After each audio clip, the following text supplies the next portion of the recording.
हम्म, ठीक है। ये आज मैंने जो आपके सामने स्क्रीन पे दिखाई दे रहा है, इसी का हिंदी वर्जन भी है हमारे पास, इंग्लिश वर्जन।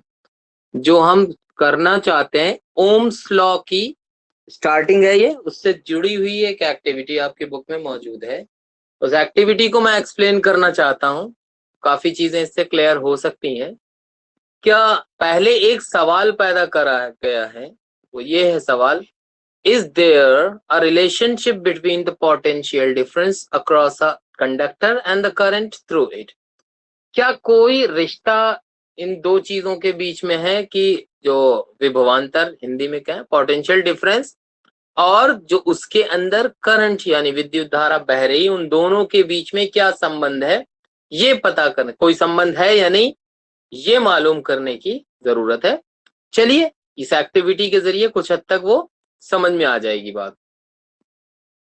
खैर, तो एक सर्किट, जैसे कि आगे फिगर में ये देखिए, यहाँ फिगर बनी हुई है। इस तरह से हमने, मान लीजिए कि आप लेबोरेटरी में हैं और लैब में आपको इस तरह से एक सर्किट बनाया। सर्किट जब बना रहे हैं तो सर्किट में सबसे पहले ये देखिए, यहाँ पर ये बैटरीज है, ठीक है। ये आपका एमीटर है जो नाप के बताएगा कि कितना करंट इस सर्किट में फ्लो हो रहा है। ये क्या है? ये है रेजिस्टर या रेजिस्टेंस। और ये क्या है? वोल्ट मीटर है। यह है आपका स्विच। आप एरोज के जरिए देख सकते हैं कि पॉजिटिव टर्मिनल से निकल के इलेक्ट्रिक करंट नेगेटिव टर्मिनल तक वापस जा रहा है, ठीक है। अब मैं इसको क्लियर कर देता हूं। ओके, अब देखिए, फर्स्ट सिर्फ एक सेल को हम इस्तेमाल करें। मान लीजिए कि ये शुरुआती ही सेल है, एक ही सेल हमने, ये जो आपको ब्लू लाइन यहाँ पे नजर आ रही है, सपोज करिए हमने इसको जोड़ लिया, ठीक है। अब जोड़ दिया तो उससे क्या फर्क पड़ेगा, देखना है क्या फर्क पड़ेगा। और जैसे ही आपने उसको जोड़ा तो आप फट से क्या करिए, उसी वक्त एमीटर की रीडिंग नोट कर लीजिए। एमीटर की रीडिंग आप कहाँ पे लिखेंगे, इस जगह पर लिख दीजिए, जो भी आई।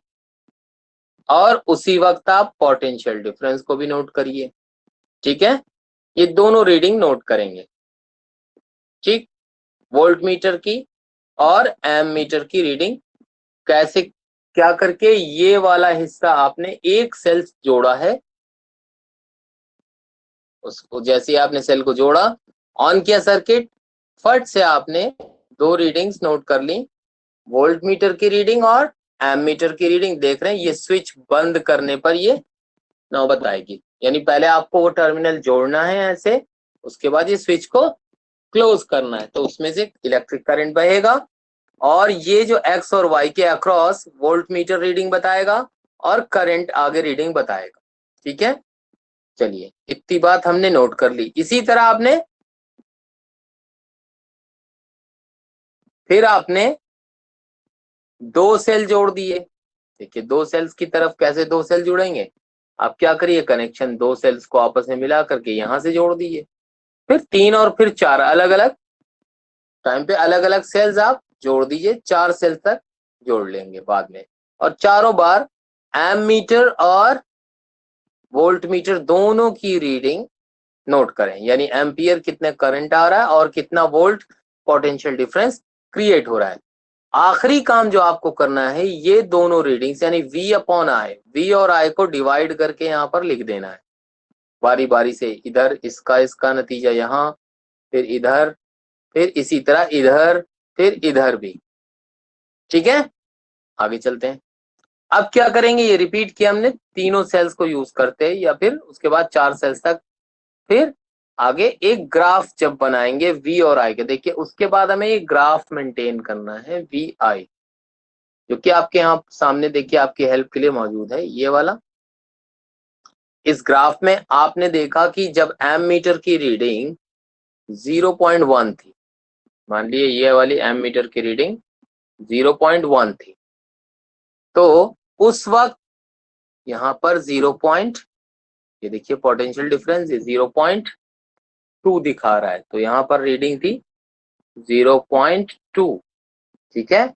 जब आप इन दोनों को डिवाइड करेंगे तो क्या आएगा, 0.1 अपॉन 0.2 तो आ जाएगा 1/2 यानी 0.5। ठीक है, ये रीडिंग आ जाएगी 0.3/i में। ठीक है, ओके। उसके बाद इसी तरह जब देखिए करंट आपका 0.2 एम्पियर हुआ तो इधर ये बढ़ा, इधर से ये बढ़ा, इधर से ये इंक्रीज हो रहा, फिर इधर से ये इंक्रीज हो रहा, फिर इधर से। इसी तरह किसी भी एंड पे देखें, इसको कहीं से भी लाइन खींचें तो एरो उधर बढ़ता हुआ नजर आ रहा है। इसको कहते हैं वी आई ग्राफ। ठीक है, इसको कहते हैं वी आई। वी का मतलब वोल्ट और आई का मतलब करंट, यानी आई एम्पियर को कह रहे हैं यहाँ पर आई। अब ये कहेंगे कि अगर ये जब हम करंट बढ़ा रहे हैं उसके साथ साथ पोटेंशियल डिफरेंस भी बढ़ रहा है, इन दोनों का जो रेशियो आ रहा है, इससे हम इस चीज को कह रहे हैं कि क्या कह रहे हैं कि जब भी हम करंट दौड़ाते हैं वायर्स में और वो करंट बढ़ता है तो वायर के पास जो पोटेंशियल डिफरेंस है वो भी यानी विभवांतर भी बढ़ता है। अब प्लेन वर्ड में समझ लिए क्या कहा जा रहा है। जब भी हम हमारे घर में वोल्टेज जब लो आता है इसका मतलब करंट भी कम आता है। ठीक है, तो हमारे जो आजकल तो ये बड़ी प्रॉब्लम, वोल्टेज की बहुत प्रॉब्लम है, तो वोल्टेज की प्रॉब्लम का मतलब ये है कि जब वोल्टेज लो रहेगा तो करंट भी लो ड्रॉ होगा और वोल्टेज तेज होगा तो करंट भी ज्यादा आएगा।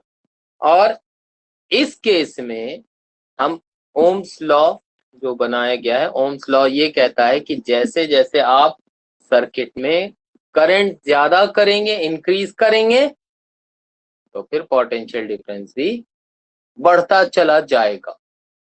ठीक है, ओम्स लॉ कह रहा है कि पोटेंशियल डिफरेंस और करंट में ये रिलेशन है कि एक बढ़ेगा तो दूसरा भी बढ़ेगा। देखिए सामने यहाँ पर डिवाइस किया है, इसको ये समझिए। जर्मन फिजिसिस्ट जॉर्ज साइमन ओम बहुत फेमस फिजिसिस्ट थे और उन्होंने रिलेशनशिप करंट और वोल्ट के बीच में यानी पोटेंशियल डिफरेंस के बीच में ये रिलेशनशिप थी, उसके बारे में 1827 में बताया था। ठीक, अब देखिए ये कह रहा है कि पोटेंशियल डिफरेंस डायरेक्टली प्रोपोर्शनल है करंट की, यानी एक चीज बढ़ेगी तो दूसरी भी बढ़ेगी। जब इनवर्सली प्रोपोर्शनल कोई चीज होती है तो ये कहते हैं एक चीज बढ़ रही तो दूसरा घट रहा। अब यहाँ पे इन्होंने क्या बोला कि अगर इन दोनों को साथ में रख दें तो कांस्टेंट वैल्यू यानी V अपॉन आई हमेशा बराबर आएगा। अगर V बढ़ेगा तो I भी बढ़ेगा। ठीक है, और V अपॉन आई बराबर होता है R के। R मतलब रेजिस्टेंस। ये V अपॉन आई किस पर डिपेंड करेगा? रेजिस्टेंस पे। तो फिर उन्होंने बोला कि V equals to I R समझ लीजिए आप क्रॉस मल्टीप्लाई करके, यानी करंट इंटू रेजिस्टेंस वो बराबर होगा पोटेंशियल डिफरेंस के। यानी किसी चीज में अगर पोटेंशियल डिफरेंस ज्यादा है तो उसके अंदर रेजिस्टेंस और करंट दोनों का मल्टीप्लिकेशन ज्यादा होना चाहिए। ठीक, तो अब इसमें एक चीज और समझ में आ गई। R is a constant for the given metallic wire at a given temperature and is called its resistance। हाँ, एक बात और भी है, गर्म करने पर, हीट बढ़ने पर इनमें इन वैल्यूज में तब्दीली आ सकती है ना। It is the property of conductor to resist the flow of charges. ये तो किसी भी कंडक्टर वायर की प्रॉपर्टी होती है कि क्या करे, अपने अंदर से करंट को ना जाने दे, कोशिश करे कि रोकें। ये जो रुकावट है इसी को रेजिस्टेंस कहा गया और इसी चीज की एसआई यूनिट है ओम। ओम का देखिए, ओम का सिंबल है ये ग्रीक लेटर ओमेगा, इसको ओमेगा कहते हैं। ठीक है, ओम का जो लॉ है वो ये कहता है कि रेजिस्टेंस बराबर है, रेजिस्टेंस यानी प्रतिरोध बराबर है विभवांतर और विद्युत धारा के भाग के बराबर। अगर पोटेंशियल डिफरेंस यानी वोल्ट में अगर देखें, किसी दो एंड कोई कंडक्टर है जिसके अंदर से करंट निकल के जा रहा है, अगर पोटेंशियल डिफरेंस 1 वोल्ट है और करंट इसके अंदर से 1 एम्पियर गुजर रहा है तो इसका मतलब उसका रेजिस्टेंस 1 ओम होगा। ये देखिए लिखा हुआ है, आप लोग बाद में अपनी कॉपीज में नोट भी कर लीजिएगा, हेल्प मिलेगी। 1 ओम का मतलब है 1 वोल्ट पोटेंशियल डिफरेंस, उसके अंदर से गुजरा 1 एम्पियर करंट, यानी I equals to V upon R से आप साबित कर सकते हैं इसको। ऐसा भी है कि करंट इक्वल्स टू प्रतिरोध बटा वो विभवांतर को भाग करें प्रतिरोध से, तो भी आप पता कर सकते हैं कि करंट कितना मिलेगा। और ये ऑब्वियस सी बात है पिछली इक्वेशन में कि जो करंट है रेजिस्टर से इनवर्सली प्रोपोर्शनल होता है रेजिस्टेंस के। अब ये मतलब एक सीधी सीधी बात है, सामने ही दिख रहा है कि रेजिस्टेंस अगर घटेगा तो करंट बढ़ेगा, रेजिस्टेंस बढ़ेगा तो करंट घटेगा। इनवर्सली प्रोपोर्शनल का मतलब होता है उल्टा, जैसे कि रेजिस्टेंस को अगर डबल कर दें तो करंट आधा हो जाएगा, अगर करंट को हम डबल करें तो रेजिस्टेंस आधा हो जाएगा। बहुत सारे प्रैक्टिकल केसेस में ये बहुत जरूरी हो जाता है कि इंक्रीज या डिक्रीज करें करंट को इलेक्ट्रिक सर्किट में, उसकी जरूरत होती है, उसी तरह के कंपोनेंट्स उसमें लगे होते हैं। इस वजह से जो कंपोनेंट इस काम को करता है रेगुलेट करने के, करंट को वोल्टेज बदले बगैर यानी पोटेंशियल डिफरेंस बदले बगैर सिर्फ रेजिस्टेंस को या करंट को ऊपर नीचे करने का जो काम करता है जो कंपोनेंट, उसको बोलते हैं इज कॉल्ड वेरिएबल रेजिस्टेंस। ये काम कौन करता है? वेरिएबल रेजिस्टेंस ये काम करता है इलेक्ट्रिक सर्किट में एक डिवाइस जिसको रियोस्टेट, देखिए दिया ना रियोस्टेट, रियोस्टेट भी वेरिएबल रेजिस्टेंस को ही कहते हैं, is often used to change the resistance in the circuit. अब देखिए पहले जो टीवी आते थे उसके अंदर बटन्स लगे होते थे, उसको गोल गोल घुमाइए, आवाज बढ़ जाती थी घट जाती थी ब्राइटनेस बढ़ घट जाती थी, तो वो रियोस्टेट का एक बड़ा एग्जाम्पल है। ठीक है, इसी तरह आपके यहाँ वॉशिंग मशीन में जो लगा हुआ टाइमर, टाइमर जो लगा हुआ है, टाइमर भी एक रियोस्टेट का ही एग्जाम्पल है, वो करंट को कम या ज्यादा करता है। अब हम स्टडी करेंगे इलेक्ट्रिकल रेजिस्टेंस किसी कंडक्टर के जरिए जो जा रहा है इस एक्टिविटी के जरिए।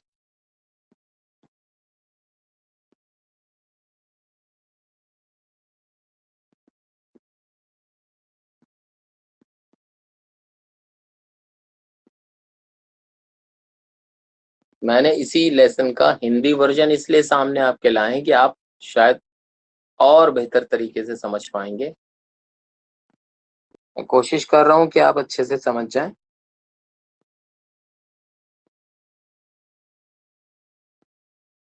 हम यहाँ पर हैं अभी क्रियाकलाप 12.2, इंग्लिश में भी आपको जानना है एक्टिविटी 12.2। आप अपनी बुक खोल करके उसमें ये देख सकते हैं। अब एक निक्रोम तार लीजिए, नाइक्रोम का, निकिल और क्रोमियम का मिक्स एक एलॉय होता है, उसको निक्रोम कहते हैं। वो तार ले लीजिए, एक टॉर्च बल्ब ले लीजिए, एक 10 वॉट का बल्ब ले लीजिए और एक एमीटर की रीडिंग जो 0 से 5 एम्पियर करंट को रेंज करता हो, इतना करंट उसमें से वो चेक कर पाए। एक प्लग कुंजी ले लीजिए और कुछ समयोजी तार जोड़ने वाले तार ले लीजिए। अब 4 सेल ले लें, 1.5 वोल्ट का हर एक सेल है, इनमें से हर एक सेल 1.5 वोल्ट का है। अब देखिए 4 सेल लिया तो कुल पोटेंशियल डिफरेंस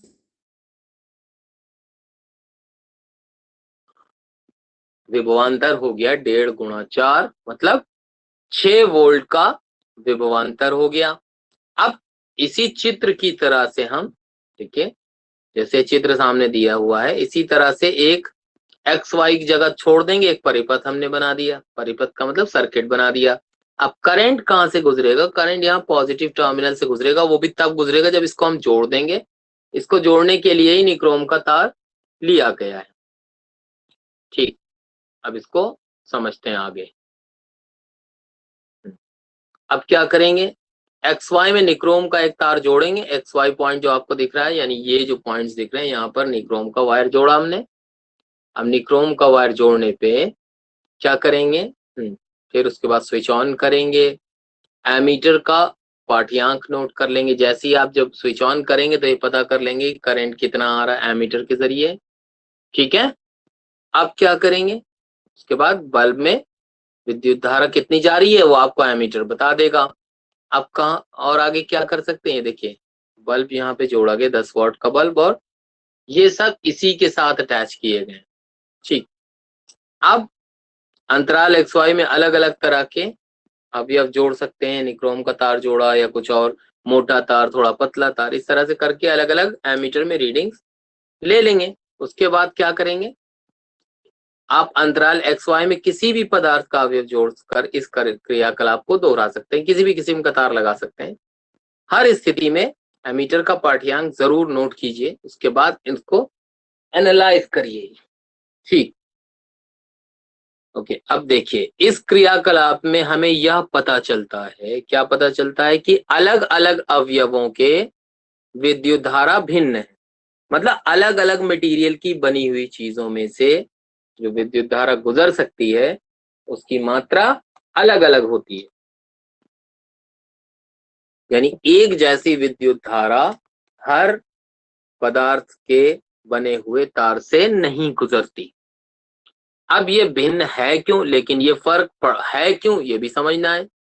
इसका मतलब ये है कि कुछ अवयव जो होते हैं, कुछ मटेरियल ऐसे हैं जिनसे तार बनता है, तो वो विद्युत धारा का प्रवाह जो है, विद्युत धारा के गुजरने के लिए एक सरल पथ दे देते हैं, जबकि अन्य इस प्रवाह का विरोध करते हैं। लेकिन बाकी दूसरे जो हैं इस तरह के मूवमेंट का विरोध करते हैं।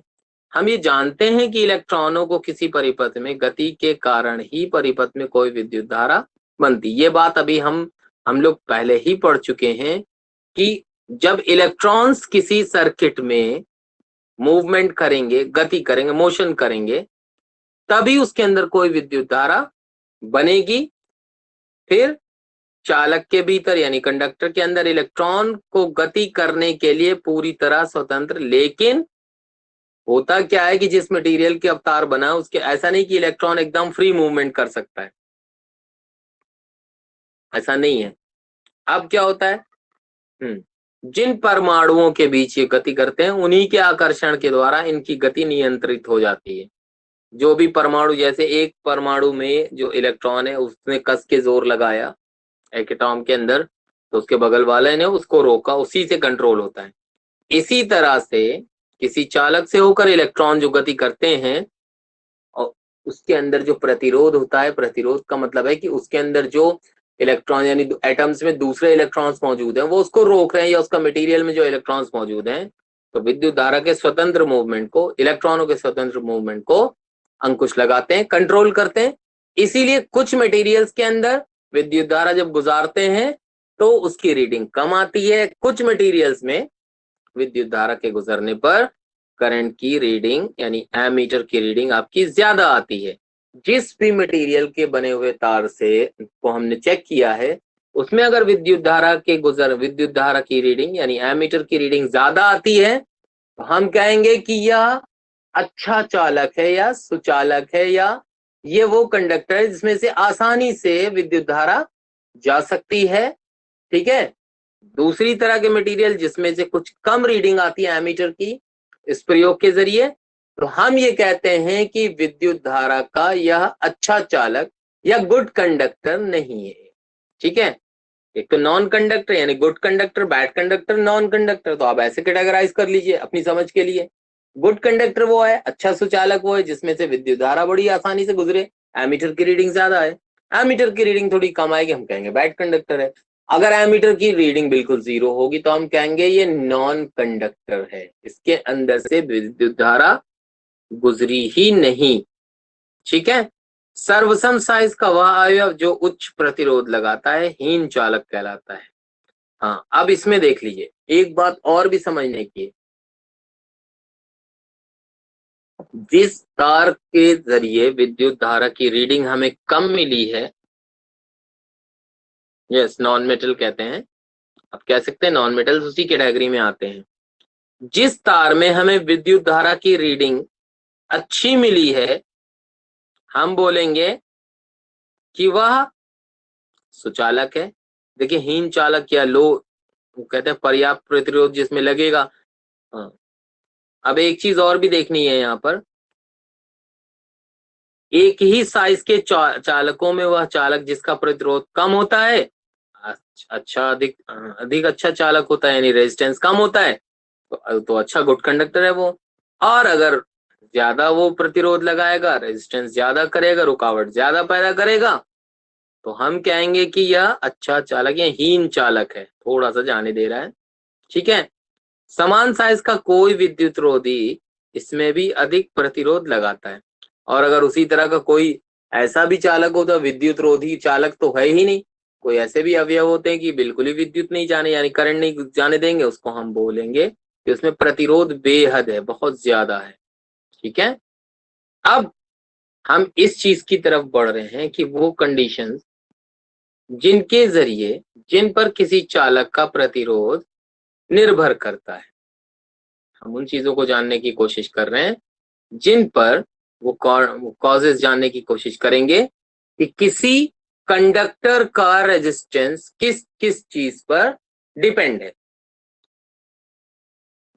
इसके लिए भी एक यहाँ पर एक्टिविटी मौजूद है, हम लोग इसको अच्छे से स्टडी कर सकते हैं, और ये रिकॉर्डिंग आपके पास मौजूद रहेगी तो आप कई बार सुन सकते हैं।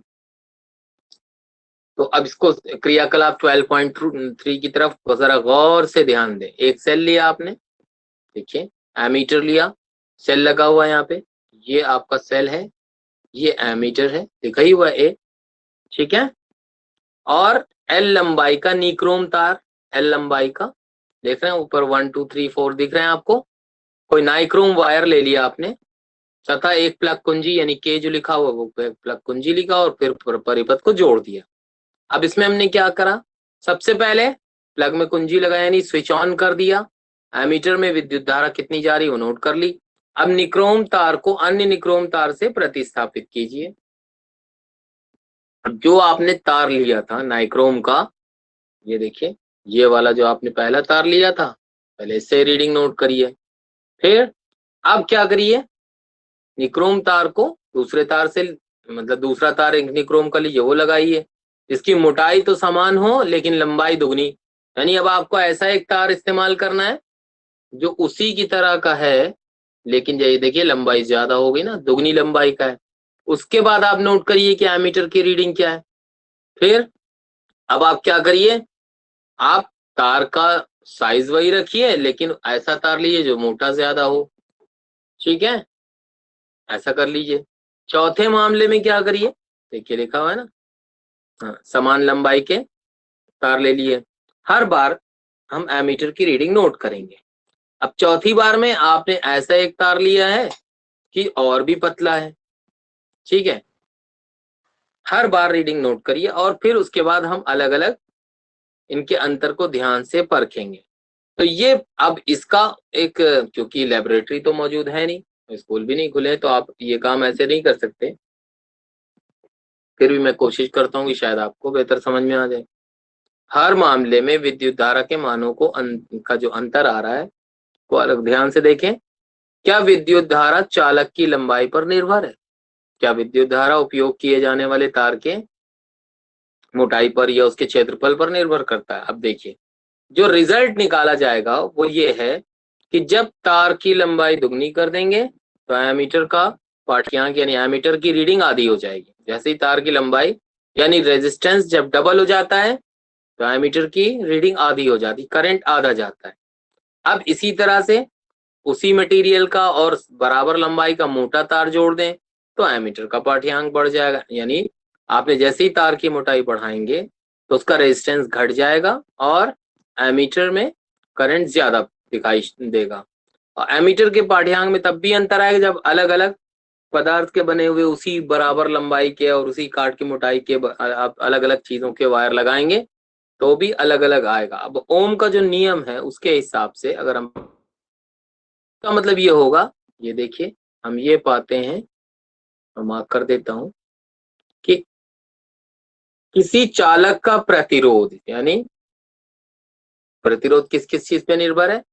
पहला चालक की लंबाई, दूसरा उसकी अनुप्रस्थ यानी बाइसेक्शन, बिल्कुल मतलब जो काट होता है काट के क्षेत्रफल, यानी उसकी अनुप्रस्थ काट का क्षेत्रफल का मतलब ये होता है कि आप उसकी मोटाई कितनी है इसके बारे में बात कर रहे हैं, ठीक है। और तीसरी चीज क्या है, उसके पदार्थ की प्रकृति, यानी किस मटेरियल का वो खुद बना हुआ है, 3 चीजों पर निर्भर करता है। तो अब देखिए, परिशुद्ध माप यह दर्शाते हैं कि किसी धातु के एक समान चालक का प्रतिरोध उसकी लंबाई के अनुक्रमानुपाती होता है। यानी अब इससे प्रतिरोध का भी आप अंदाजा लगा सकते हैं कि जितना लंबाई बढ़ेगी, एल का मतलब लेंथ, जितनी लेंथ बढ़ेगी उतना ही प्रतिरोध यानी रेजिस्टेंस बढ़ेगा। और जब एरिया बढ़ेगा, जितना एरिया चौड़ाई बढ़ेगी यानी उसका क्षेत्रफल यानी एरिया मोटाई जो गोलाई बढ़ेगी, उतना ही रेजिस्टेंस यानी प्रतिरोध कम हो जाएगा। अब उन दोनों चीजों को यहां पर जोड़ लीजिए, तो इससे एक नतीजा निकलता है कि रेजिस्टेंस जो है वो, ये जो आप रो, ये निशान है, ये देखिए मैं मार्क कर देता हूं, पी नहीं है, इसको रो कहते हैं। रो लैटिन वर्ड है, वो आपको भी रुलाएगा अगर नहीं सीखेंगे। आनुपातिकता स्थिरांक है, ये अनुपात का स्थिरांक है। इसका मतलब इस एक कांस्टेंट है, रेशो का कांस्टेंट है, जिसे चालक के पदार्थ की वैद्युत प्रतिरोधकता कहते हैं। वैद्युत प्रतिरोधकता का मतलब रेजिस्टिविटी। ये जो रो है, ये इस बात का निशानी है कि किसी मटेरियल में किस कदर रेजिस्टिविटी मौजूद है, और इसका मात्रक होता है, एसआई मात्रक है ओम मीटर। या किसी पदार्थ का अभिलाक्षणिक गुणधर्म यानी बेसिक कैरेक्टर है, किसी भी मटेरियल का बेसिक कैरेक्टरिस्टिक है ये। धातुओं तथा मिश्रातुओं की प्रतिरोधकता कम होती है, यानी मेटल्स और जो अलॉयज होते हैं उनके अंदर रेजिस्टेंस कम होता है। इसका रेंज जो है 10⁻⁸ ओम मीटर से 10⁻⁶ ओम मीटर तक है। ये जो प्रतिरोधक क्षमता है या रेजिस्टिविटी है, का मतलब ये करंट की, विद्युत की अच्छी चालक है, ठीक है। ओके।